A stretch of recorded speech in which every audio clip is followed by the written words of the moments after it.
រឿងអូនថាស្គាល់នៅមិនតាន់មានថ្មីបេះដូងអូននៅភក្តីស្រីទ្រាំរស់ទាំងមិនភ្លេចបងគេថាអូននៅដូចមុននៅទន់ភ្លន់ដូចគ្រាកន្លង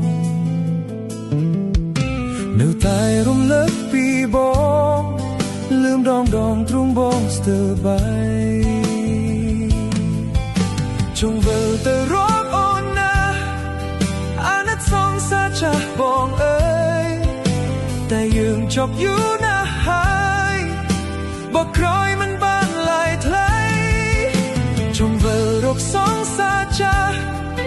តែបារម្ភពីសងសាថ្មីខ្លាចគេត្រូវឈឺរីងរៃព្រោះស្គាល់គេទៅបងចេះស្មោ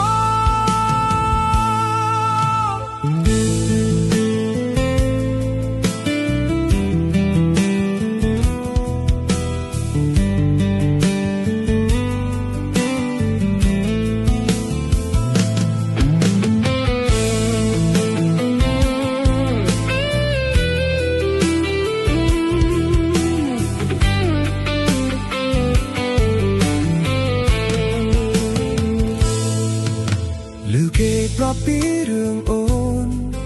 ថាស្គាល់នៅមិនទាន់មានថ្មីបេះដូងអូននៅភក្តីស្រីទ្រាំរស់ទាំងមិនភ្លេចបងគេថាអូននៅដូចមុននៅទន់ភ្លន់ដូចគ្រាកន្លងនៅតែរំលឹកពីបងលឺមដងទ្រង់បងស្ទើរបាយចង់វិលទៅរកអូនណាអាណិតសងសាចាស់បងអើយតែយើងចប់យូរណាស់ហើយបកក្រោយមិនបានឡាយថ្លៃចង់វិលរកសងសាចាស់តែបារម្ភពីសងសាថ្មីខ្លាចគេត្រូវឈឺរីងរៃព្រោះស្គាល់គេទៅបងចេះស្មោ